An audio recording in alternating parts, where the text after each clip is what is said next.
चलो देखो theorem eight 4।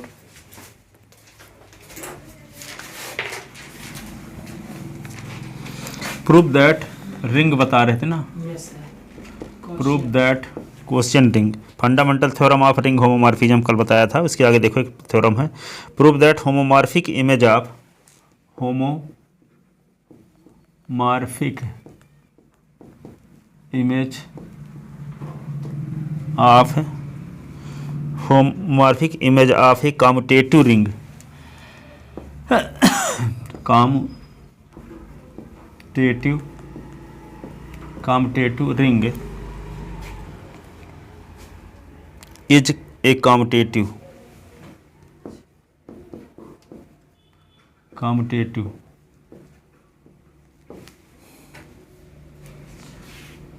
Commutative ring का होमोमॉर्फिक इमेज भी कम्यूटेटिव रिंग होगा, ये प्रूव करना। ठीक है, कम्यूटेटिव रिंग किसे कहते हैं? जिसमें मल्टीप्लिकेशन बाइनरी ऑपरेशन के रिस्पेक्ट भी कम्यूटेटिव लॉ होल्ड हो। हाँ, प्लस के रिस्पेक्ट तो हो करेगा, जैसे मल्टीप्लिकेशन के रिस्पेक्ट भी संयोग बस कम्यूटेटिव लॉ होल्ड होने लगा जिस रिंग में, उसे क्या कहते हैं? Commutative ring. तो लिखो late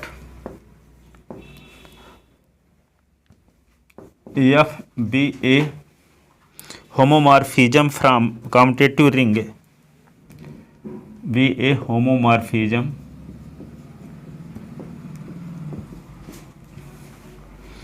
from a commutative ring, from a commutative ring R plus dot onto a ring R dash plus dot,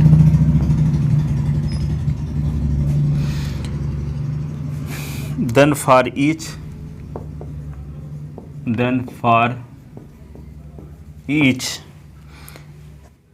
A dash or B dash belong in R dash, there exist A or B belong in R such that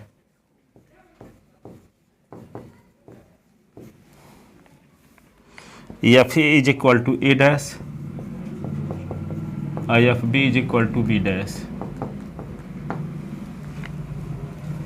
तो F क्या है? Homomorphism और on to है R से R dash में। तो यदि R और R डैश के दो एलिमेंट लेते हैं A डैश B डैश, तो किसी R के किन्हीं एलिमेंट में F लगाने से ये एलिमेंट प्राप्त हुए होंगे। ठीक है, जब ऑन टू होमोमॉर्फिज्म है F R से R डैश में, तो R डैश का हर एक एलिमेंट क्या होगा? R के किसी न किसी एलिमेंट से संबंधित होगा। तो R डैश के दो element A dash B dash लेते हैं, तो R के किसी एलिमेंट में F लगाने से ये एलिमेंट प्राप्त हुआ होगा, और R के किसी एलिमेंट में F लगाने से B डैश भी प्राप्त हुआ होगा। ठीक है, क्यों? क्योंकि जब ऑन टू है तो R डैश का हर एक मेंबर R के किसी न किसी एलिमेंट से संबंधित होगा। तो R डैश का दो एलिमेंट लेते हैं A डैश B डैश, तो निश्चित रूप से A dash B dash R के किसी एलिमेंट में F लगाने से प्राप्त हुआ होगा।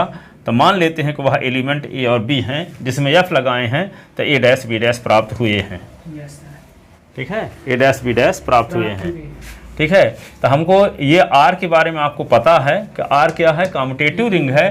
तो आपको प्रूव करना है कि R डैश भी कम्यूटेटिव रिंग होगा, जबकि R डैश क्या है?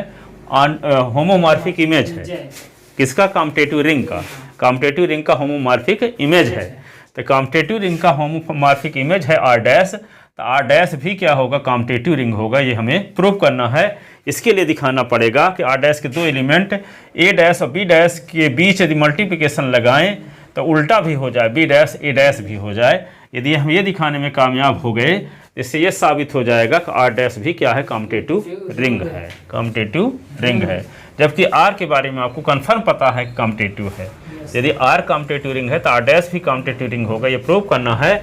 तो इसके लिए हम क्या करेंगे? A dash B dash R dash के दो एलिमेंट लेते हैं, आइए दिखाने की कोशिश करेंगे कि A dash into B dash is equal to B dash into A dash. ठीक है, ये हमारा मकसद रहेगा। ठीक है, तो we see that A dash into B dash, तो इसको क्या लिख सकते हैं? A डैश के स्थान पे F A, इसको F भी लिख सकते हैं। F क्या है?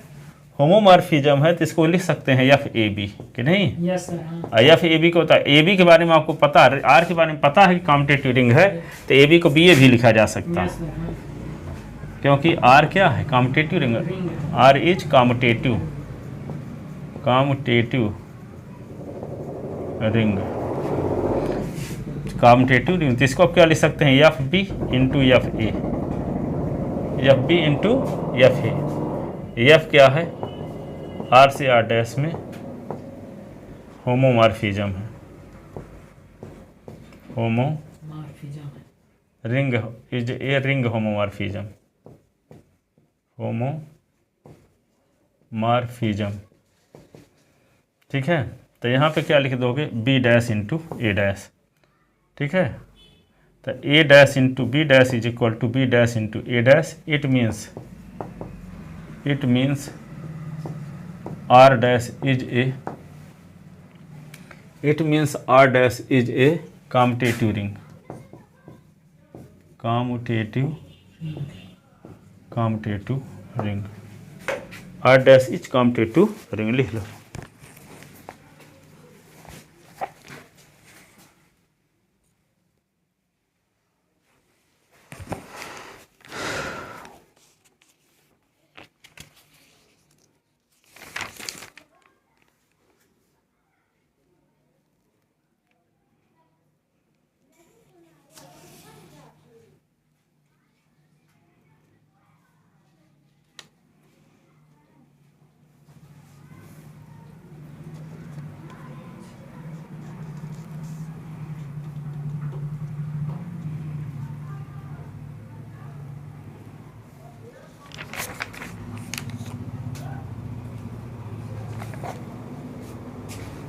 लिखिए।